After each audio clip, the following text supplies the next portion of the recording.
Hi, peeps. You're listening to She's My Cherry Pie, the baking podcast from the Cherry Bombe Podcast Network. I'm your host, Jessie Sheehan. I'm a baker, recipe developer, and author of 4 baking books, including Salty, Cheesy, Herby, Crispy, Snackable Bakes. On each episode, I hang out with the sweetest bakers around and take a deep dive into their signature bakes. Today's guest is Sally McKenney, the beloved baker and blogger behind Sally's Baking, a.k.a. Sally's Baking Addiction. Sally launched her blog back in 2011 to share her love of baking with friends and family, and it's since grown into a trusted go-to for home bakers everywhere, including me. With more than 1,200 tested recipes, step-by-step tutorials, and expert tips, Sally has built one of the most reliable baking resources on the internet.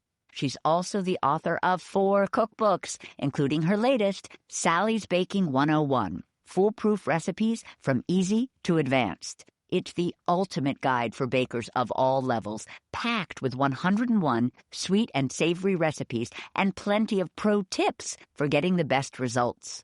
Sally has been on the show before. Last time we dove into cinnamon rolls. Today she's back to talk about her classic cheesecake recipe from her new book, and she and I discuss some of the fantastic baking tips that are sprinkled throughout it, including how she shapes her chocolate chip cookies and how to achieve a perfect crinkly-topped brownie every time. I loved chatting with Sally, so stay tuned for our chat. And remember, you can find today's recipe at cherrybombe.com. Today's episode is presented by California Prunes. If you're a longtime listener, you know I'm a longtime fan of California Prunes. They're good for your bones, your gut, and even your heart. But most importantly, they're just a good snack, and I love a good snack. They're in my cabinet right now because they satisfy my sweet tooth at a moment's notice. Of course, I also love baking with them. They have such a complex flavor that gets even deeper when paired with chocolate or warm spices or nuts. Some of my favorite recipes are my famously delicious cream scones with chopped prunes, my sticky toffee pudding with prunes, and I've even added prunes to my chocolate banana bread. Each recipe has 100% been better for it.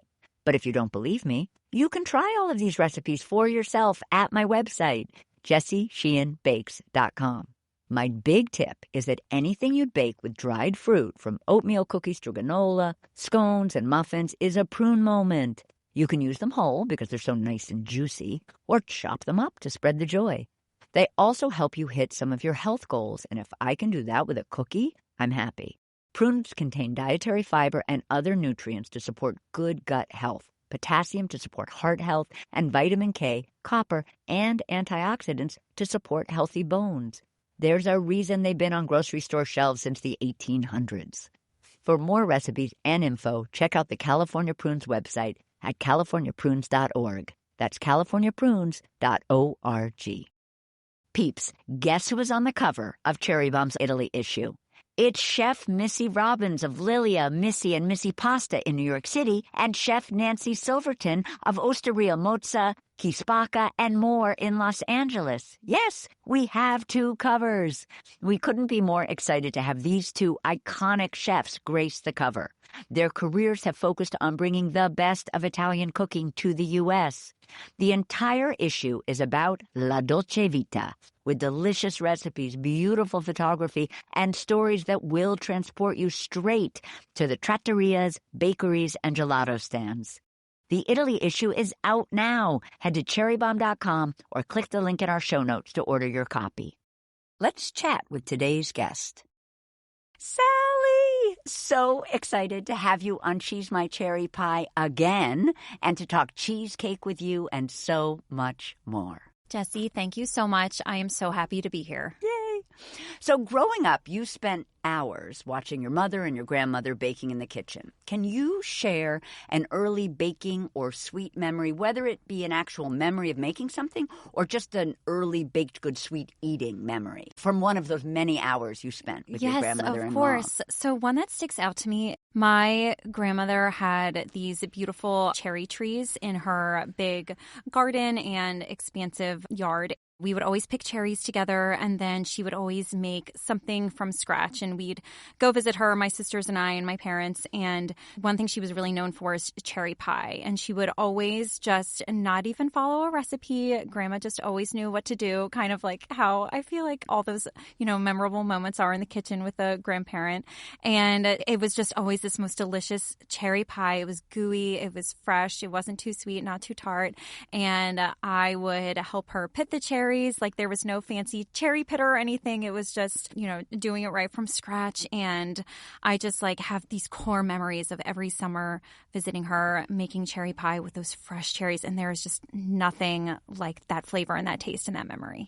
Well, funnily enough, some of my questions were about your grandmother's cherry pie. So I'm so glad you brought it up. Yes. Because you described your grandmother as this hardworking soul with this big infectious laugh. Yeah. And you said something which I just was so struck by. You said every time she made her cherry pie, it changed because half the recipe was in her head and half was on a note card. So I had two questions. First of all, I adore sour cherries, and I thought it was interesting that you not only call for them for recipes in the book, but I think that was the tree. Your grandmother's was a... Yes. So I had a question. First question, do you ever use regular cherries, or did she? And second question, can you, from your sense, taste, memory, tell us about some of the differences in those pies? I thought that was so interesting, this idea that if you don't write it down... sometimes it's just so memorized it doesn't matter, but that if you don't write it down, it might be different every time. Yes, that's true. So yes, she had tart cherries, tart cherry trees, sour cherries. She lived in Michigan. I use tart cherries a lot. They're kind of hard to find in my area. Sometimes I order them online, or if I'm lucky, I can find them at the store, and they're usually always frozen. The cherry pie in my book, the sour crumb cherry pie, that uses frozen sour cherries. But I also love, dark sweet cherries. I can always find them in my area. I've made, cobbler with them. I've made a sweet cherry pie with them. But I love the taste of sour cherries. The cherry flavor is so much, just stronger and more flavorful. And it's that is a cherry pie. There is no mistaking. And they're just this beautiful bright red color. But I don't know how Grandma did it. How did they half remember these recipes? It is just some sort of magic because, I can't remember what I did yesterday. So it's just this, it must be a gift when you become a grandparent. You just kind of, I don't know. It always stuck in her head, and it would be different every time, I feel like, but every time it would be so delicious. Yeah. So you grew up in this from-scratch house, as it were, when it came to food, cooking and baking and eating from-scratch food was totally part of your childhood. Tell us about, I think it was your mom's pecan pie and maybe your grandma's Irish soda bread. Yes. Or did I mix that up? So they were both my grandma's recipes, but Yep. obviously then became, my mom's recipes. And so the grandma is your mom's? Yeah, it's my mom's mom. And so my grandma's birthday is on St. Patrick's Day, and she's no longer with us, but she just was known for making this absolutely delicious Irish soda bread.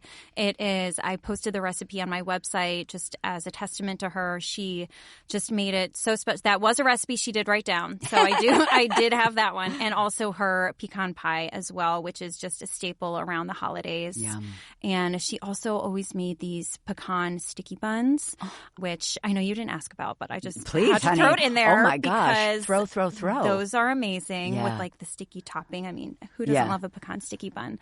But those were her signatures, were Okay. the pecan pie, the Irish soda bread, and that cherry pie. Yum. So And were your mom and grandmother always cooking too? Was it as much about food memories about something that you ate for dinner or lunch as it was baking, or were they more bakers? They were both, but I think the baking sticks out the most because I have a sweet tooth and it's so delicious. And those are kind of instilled in core memories. You remember back to certain times and you remember, whenever we went to Grandma's house, we would always have this kind of cookie or this kind of cake, or, for my birthday, my mom always made this type of pie. And I just feel like desserts are just kind of correlate with those core memories of growing up. And so the baking sticks out the most and obviously has stuck with me into my adulthood. I love that. I love that. And I can relate to that. One other recipe I wanted you to tell us about, your mom's minty brownies. Oh, yes. Please tell me about those, because chocolate and mint and chocolate and peanut butter are my two favorite flavor combos. Yes, the creme de menthe brownies. Yes, so, tell me everything. Growing up, my mom would always make kind of an array of desserts around the holidays. There would be those pecan snowball cookies. There would be peanut butter bars, those no-bake peanut butter bars, and then the creme de menthe brownies, which just tasted even better somehow around the holidays. I don't know how, because they're already so good. And they're this, really dense, delicious brownie. And then you have that creamy creme de menthe topping on top, followed by this chocolatey topping. My sisters and I would fight over the last one because, they were so good. And just I remember those treats just on a treat tray, just instilled in my brain. And I will always relate those to Christmas growing up. I loved the creme de menthe brownies, and I had to put them in this book. Of course. Yes. So were you always helping your mom and your grandma, or were you more observing? And what about your sisters? Were they interested at all? They were, yes. We all kind of helped. Yeah. And then we would observe and then just enjoy the fruits of the labor sometimes. I guess it just depended, but I would always want to help. Yeah. So you were already, when you were little, your mom would say you were a little more into it than your sisters were. Yes. Yeah. For sure. Yeah. Yes. And were you into cooking as well, or it was more the baking? More the baking. Yeah. I kind of learned how to cook when I became an adult. Yep. And I'm kind of good. Yep. I'm better at baking. We'll be right back. Peeps, did you hear the news? Cherry Bombe's Jubilee Conference is headed to Los Angeles this fall. It's taking place Sunday, September 28th at Hudson Loft in downtown LA.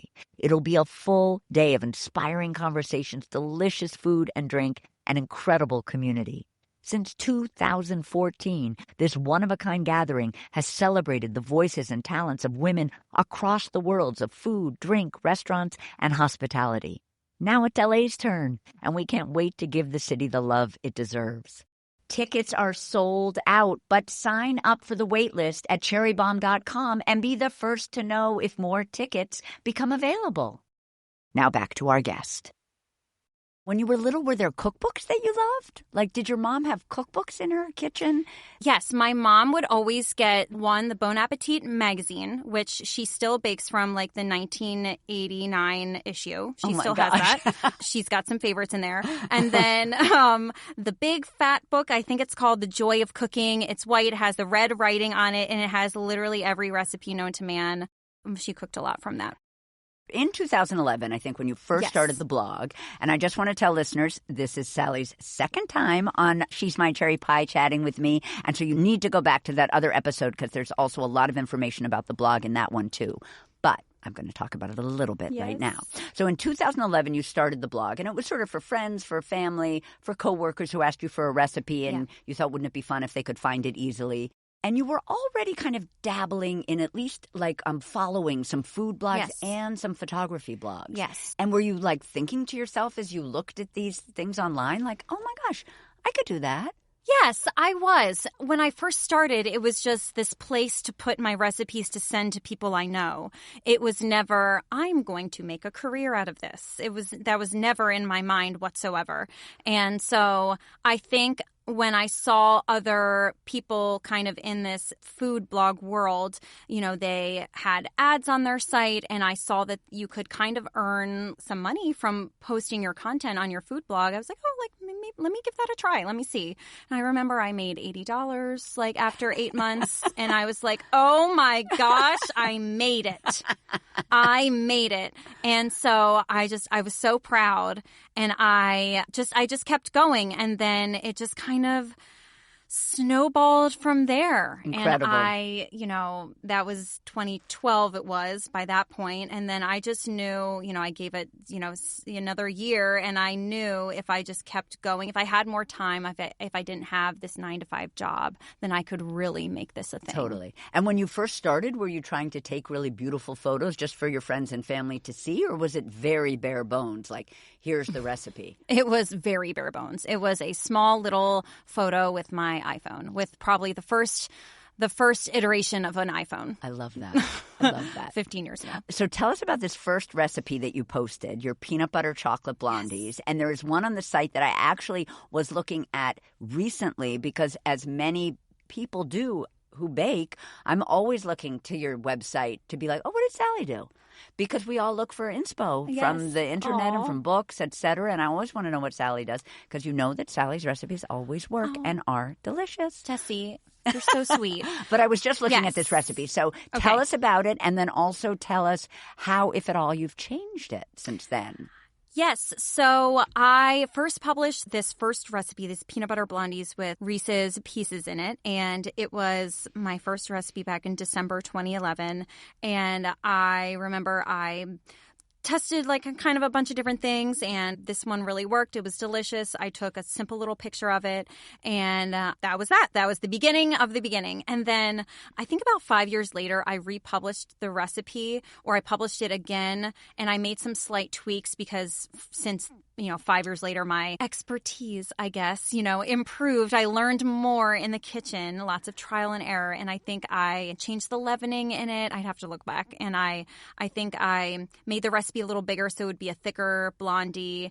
Just like little small improvements that you make as the years go by. You're like, oh, I can do something a little better this time. Of course. So I do still have the original recipe there. Oh, my gosh. You have both? Yes. Oh, I love that. I love that.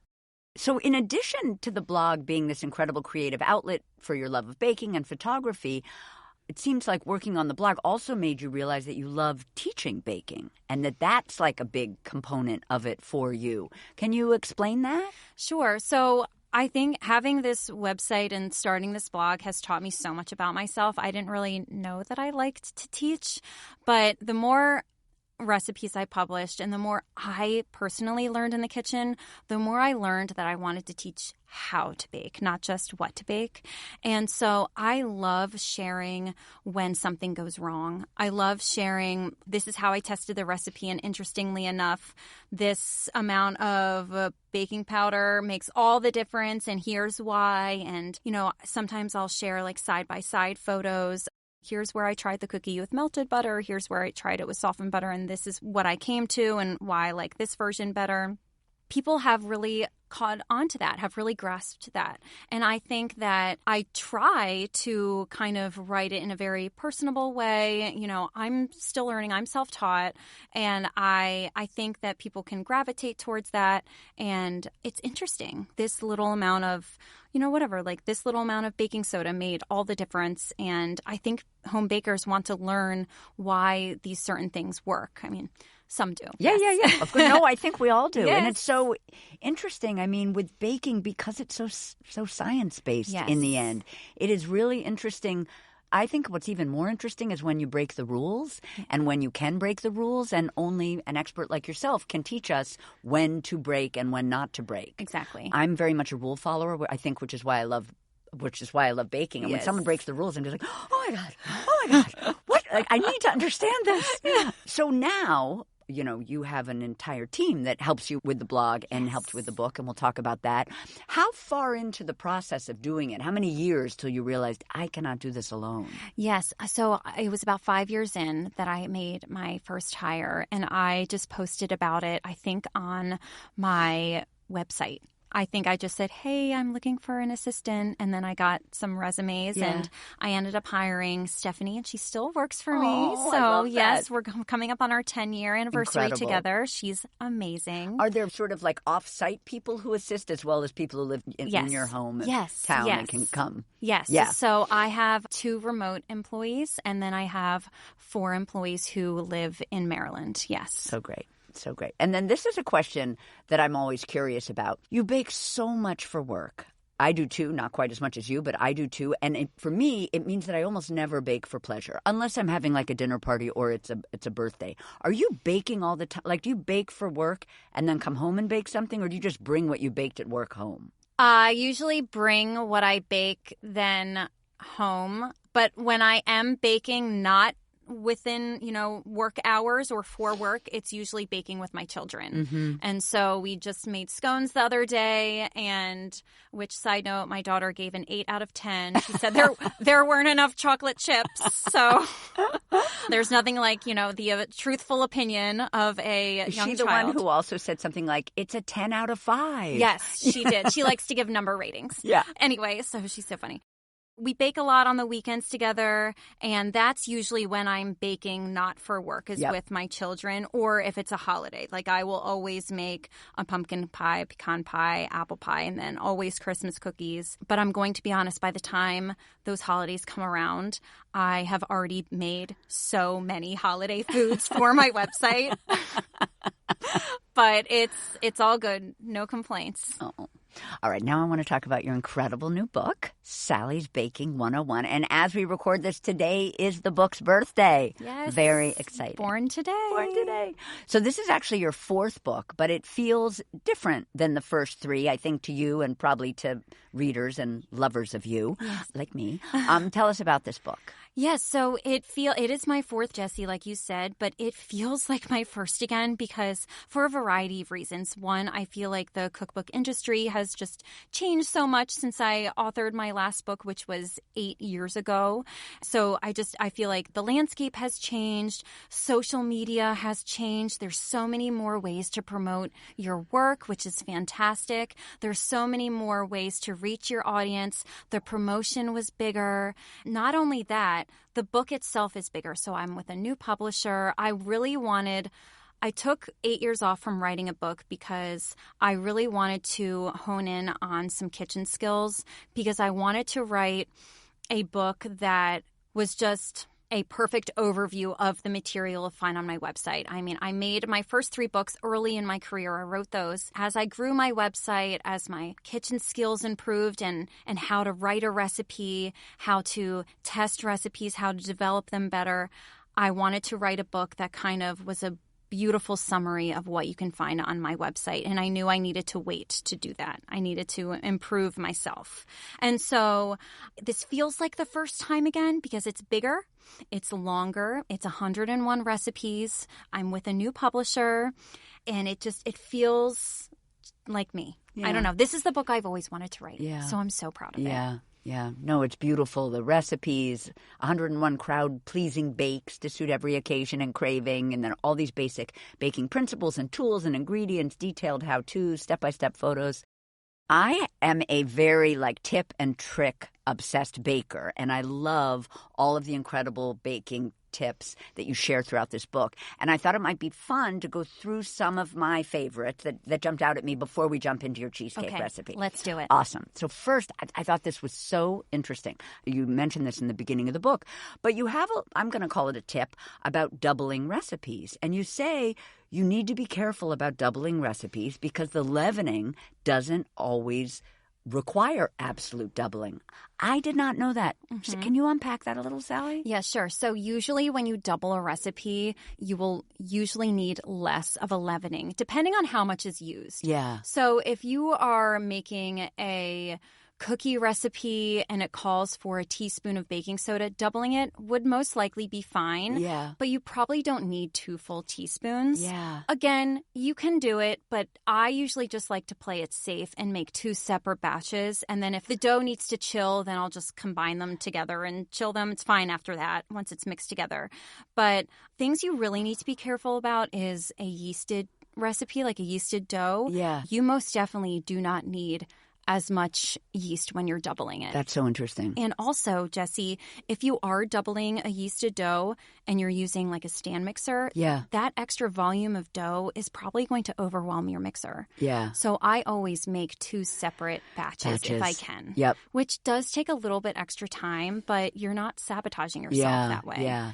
And back to your cookie point, you're saying that if you needed double the amount of cookies, you would just make 2 batches rather than try to just use the 2 teaspoons. Yes. Yeah, that's I make so 2 interesting. separate batches. I love that. Which, you can kind of have an assembly line ready, and it takes just as long. Yep. Yes. Yep. I also loved your tip for shaping chocolate chip cookies. So basically you instruct us to shape them into lumpy, misshapen cylinders, which I love. Would you say this, because actually when they bake, they bake beautifully. Yes. Would you say that is a tip for a number of different cookies, or it's kind of your chocolate chip cookie recipe specific? I usually keep that lumpy cylinder tip, which is just so funny to say out loud. Yeah, That's my co-recipe writer, Beth, and I were discussing how do we describe this shape? And we were like, lumpy columns? Lumpy cylinders? Yep. So anyway, I usually keep that with recipes that have an add-in, which will help you get those lumps. So when it bakes down, it's like, you know, that bakery style look with the pretty divots and lumps in it. And it's not just this like flat kind of cookie. Yes. And so typically I usually do that for cookies that have chocolate chips or some type of add-in in it, unless otherwise noted. Yep. Yes. I love that. Your brownie tip also caught my eye. This is about a crinkly-topped brownie, which I feel like is the gold standard. And I, too, believe this is the way to get the crinkly top. There is some disagreement. I feel like some people have other theories. Tell us how you should get a crinkly top on top of our brownies. Okay, so usually you'll have to use melted butter in there, and then you'll have to mix in the sugar when the butter is still warm, whisk it in, because the crinkly top is kind of like the sugar rising to the top of the brownie batter that kind of creates that shiny surface on top. So don't reduce the sugar in a brownie recipe. Make sure it's mixed into the butter while the melted butter is still warm. And then chocolate chips. Adding chocolate chips to a brownie recipe is, yes, a little more sugar, but I mean, you're eating a brownie. So, and then that extra sugar will help create those like beautiful crinkly tops. It's something about the sugar and making sure that butter is warm enough, and the chocolate chips too. All of those tips. Yes. I love this tip for buttercream. You want us to use a paddle instead of a whisk attachment in our stand mixer or in our hand mixer, because the whisk can bring in too many bubbles. Yes. I love that. There's my question for you, though. I love that I have Sally here and I can ask her all my questions. Jessie? I like to beat my buttercream for a really long time because I love the texture that it develops. Mm-hmm. And I also think that it becomes less sweet the longer you are incorporating those ingredients. Yes. But you would do that sort of low and slow with a paddle rather than with a whisk. Yes, so you're going to get two different results. So, Jessie, the way that you do it, it's probably not as sweet because there's so much more air whipped into it. So it's light, it's fluffy, so delicious. That is fantastic. And then, if you want a smoother buttercream, you don't want those air bubbles in there, then use your paddle attachment and don't over mix. Yep. Because over mixing, you'll get those air bubbles in there. And then if you're frosting a cake and you're doing some sort of certain design, you don't want any air bubbles in it, then, use the paddle attachment for that. Yep. I also wanted to ask you about your tip for pie crust. You suggest glass. You can see the bottom, the way it holds on to heat, etc. You like. I, too, have always been a glass pie girl. However, lately, I've been reading so much about metal pie plates and how they really help with soggy bottoms. Yes. What do you think about a metal pie plate? I love them, too. Okay. When you're doing your pumpkin and your apple at Thanksgiving for the family, which one are you using? Glass. You were using glass. Yes. I like to see if the bottom crust is done. And you don't think it makes a huge difference in terms of like insurance against a soggy bottom with metal? I think that glass and metal are the same in that respect. I have metal pie dishes. Those are great too. I definitely will recommend those over ceramic pie dish, which is thicker and just won't conduct heat as efficiently. Yeah. And so either glass or metal, but I prefer glass because I like to see when that pie crust is browned on the bottom. I like that too. All right, 2 more tips. I loved your fruit crisp tip, which is not to use frozen fruit, because I think this has happened to me. The crisp gets so soggy. Yes, it's like it's almost like chalky, and kind of white. Yes. Yeah. Yes. Yeah. And because it absorbs all the moisture from the frozen fruit. So we tested the fruit crisp recipe in this book many times. We tested it with frozen and with fresh. Far and wide, everyone preferred the fresh. It not only looked better, it just tasted better. Yeah. So the great thing is the recipe I put in here in this book, it can carry you through the seasons because you won't ever have to use frozen because there's one for the summer, there's one for the fall, So it's great. Fresh is best when it comes to that. Finally, a muffin tip, which I always do this as well, but tell us why we start our muffins at a high temp, 450, and then drop them to 350. So you start at 425. Oh, 425. Yes. Sorry, it even says 425 Yes. here. I just read it wrong. It's okay. You're excited to talk about muffins. I love talking about all these baking tips with you. Yeah, so when making a muffin recipe, if you're looking for that beautifully high domed top, start the muffins in a very hot oven for just 5 minutes, which really lifts up those tops, gets them risen up there, and then lower the oven temperature with the muffins still in the oven. So for the remaining time, it will cook the center of the muffin. Perfect. So that initial burst of really high heat will set the muffin, will set the shape, and then the rest of the time the center will bake. Love it. Yes. Love it. All right, finally, classic cheesecake recipe time. You described this as a beloved recipe of yours. Tell us why it is beloved. Yeah, so this is my classic cheesecake. This is the cheesecake I make when I just want a classic. I don't even want to say the word plain because it doesn't even taste plain. It is just when you want cheesecake, this is the recipe. This is the recipe to make. This is the recipe I make. And it is a fan favorite on my website. It's my go-to, and lots of people love it. So I knew I wanted to put it. It's one of the website recipes that I put in this book. And so it has, that standard graham cracker crust. You could, of course, use like an Oreo crust or like a Biscoff cookie crust or ginger snap, but I just like, the classic graham cracker crust there, and then the really creamy, tangy, not overly sweet cheesecake filling. Love. Baked to perfection. And then it's sort of a canvas for any topping, but you don't even need a topping if you want. But I did in the book, we paired it with a cherry sauce topping with, again, those sour cherries, Jessie. Yeah, they're a theme. They're a theme. All right, let's jump in. Okay. So we're going to heat the oven to 350 degrees, and we're going to wrap 1 or 2 large pieces of heavy-duty aluminum foil around an ungreased 9 or 10-inch springform. So I had a couple of questions. First, is there a brand of springform pan that you love? I really like Nordic Ware.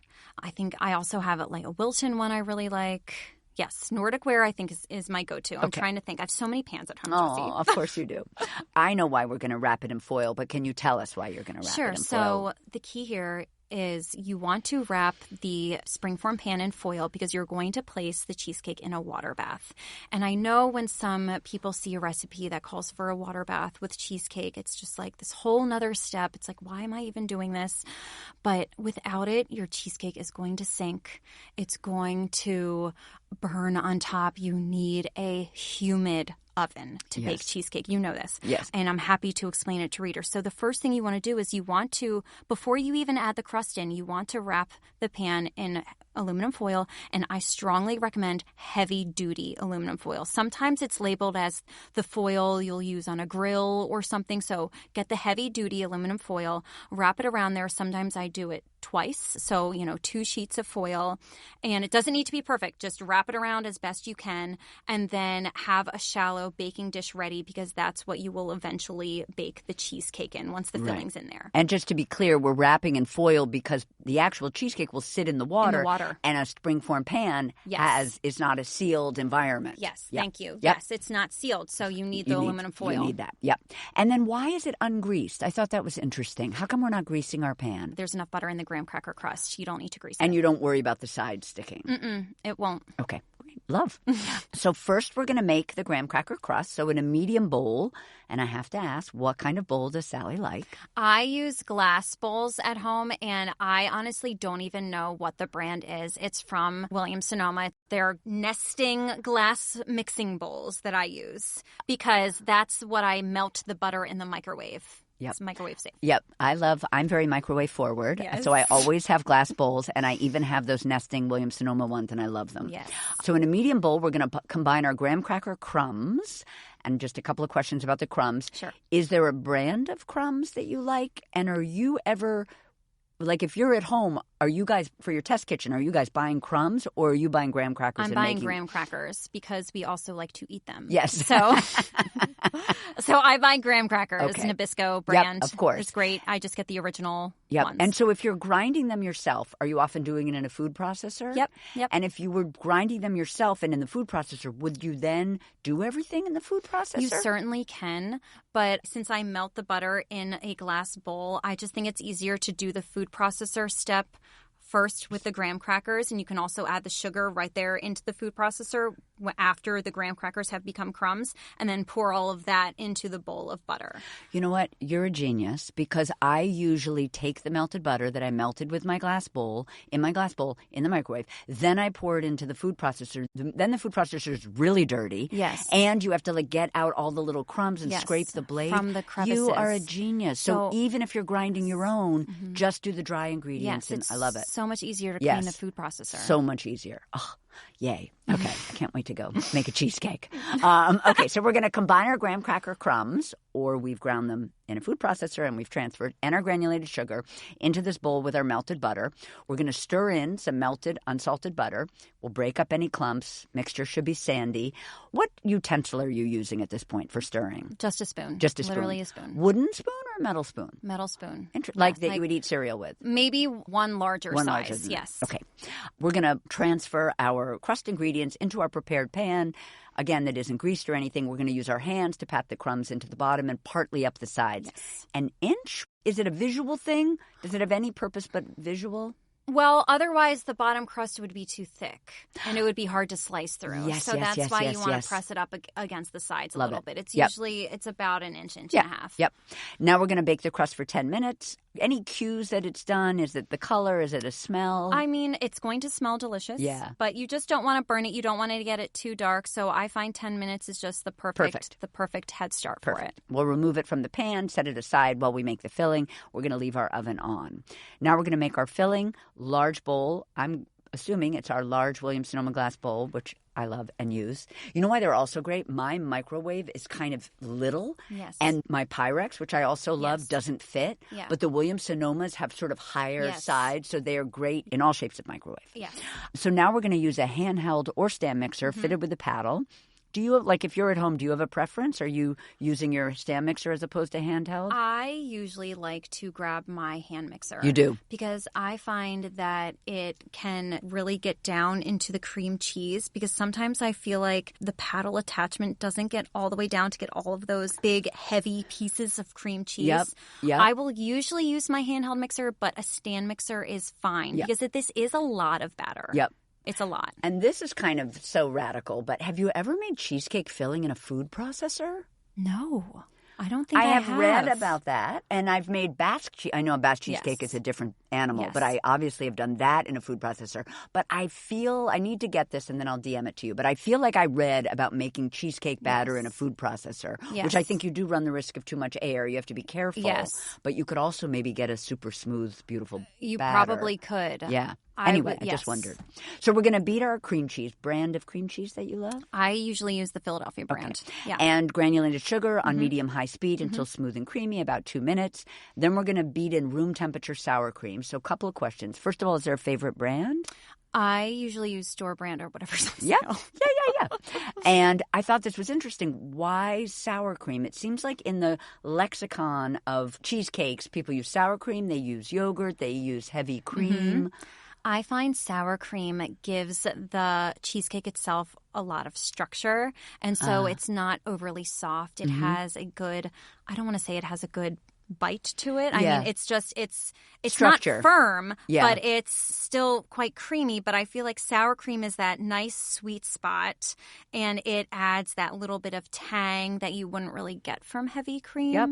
Plain yogurt is fine, but you really want that full-fat sour cream. Yeah, I can picture it. Yes. We're going to add a little bit of lemon juice. Why? Does that kind of just cut sweetness? It cuts a little of the sweetness. It also just keeps the flavor fresh, you know, bright. So it's not really a flat-tasting cheesecake. It's bright. Yep. And then we're going to add vanilla. Do you have a favorite vanilla brand? I really love Nielsen Massey. Yeah, I do too. And we're going to mix until fully combined. I know this is visual, but are we thinking 2 minutes, 3 minutes? It usually takes about 2 minutes. Great. Yes. Then we're going to scrape down the sides of the bowl as needed, and with the mixer on medium speed. So what was it on before, just so I can... Medium high. So we've lowered it a teeny bit. Onto medium speed, we're going to add room temperature eggs one at a time, beating after each addition just until combined. And I thought this was interesting.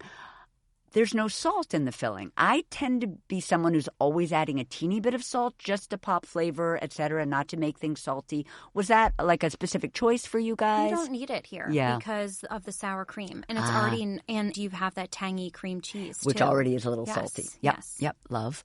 We're going to stop the mixer as soon as the final egg is fully mixed into the batter. And you tell us over-mixing will deflate our cheesecake. I never really understood this because too much air will be in the cheesecake, and then once it starts to bake, it'll escape while baking and collapse. And it will sink. Yeah. Yes. So interesting. I always thought it was a texture thing, like you didn't want it to be too fluffy tasting and not dense enough, but it's actually also an actual visual thing. Yes, it is. Yeah, so interesting. Just to remind readers and listeners, so that must mean room temperature eggs are super important because with a room temp egg, it mixes quicker. Yes. You're right. It's going to combine more easily. Love that. You say the batter will be thick. Now we're going to boil a kettle of water. We're going to place our wrapped springform pan, which has the warm pre-baked crust in it, into our prepared roasting pan. We're going to pour the cheesecake batter into the crust and use a spatula. Offset? An offset spatula will be easiest for this. Yep. Yes. And is there a brand of offset? I really like the OXO brand, or Ateco is great too. Yep. So we're going to pour the cheesecake batter into the crust. We'll use a spatula to smooth it into an even layer. And then we're going to carefully pour an inch of boiling water into our roasting pan, place it in the oven. I do love that you give those of us who are a bit clumsy an alternative. Yes. Tell us about an easier way to do it with the oven rack. Yes. So if you don't want to carry this big giant roasting pan with your heavy cheesecake in it, filled with boiling water, it's always helpful to just place it in the oven, pour the water into the roasting pan while it's already set on a rack. And the cheesecake's already kind of in the oven. You pull the rack out and then pour the boiling water in. That's obviously if you're, clumsy or it's just too much, it's heavy, depending on how heavy your roasting pan is. So that is always helpful too. Which do you do? I do it the second way. You do? Yes. Yeah. So now we're going to bake for 55 to 70 minutes. Yes.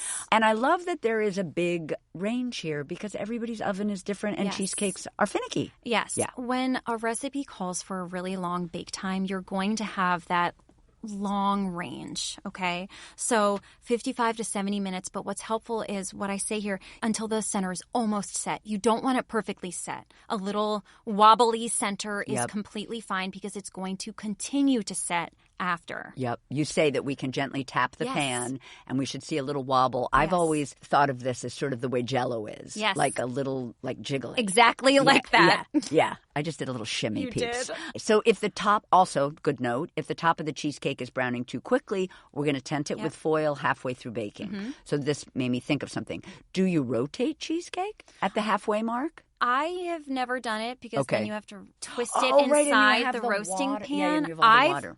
I do not rotate cheesecake. I just have never done it. Yep. And so you will just sort of turn on your oven light, see if it's too brown, and then tent it with foil. Do you rotate? Because I think I was trained in a bakery, I rotate everything. A lot of people do not rotate. Do you guys rotate in the test kitchen? Yes, I do. Yeah, me too. Rotate pretty much everything. Apparently not cheesecake, though. Yeah, not cheesecake and probably not popover. Like there's certain things you don't touch. You can't open. Yes. But yeah, I'm a big rotator. I'm always interested by guests who are like, no, I never rotate. Yes.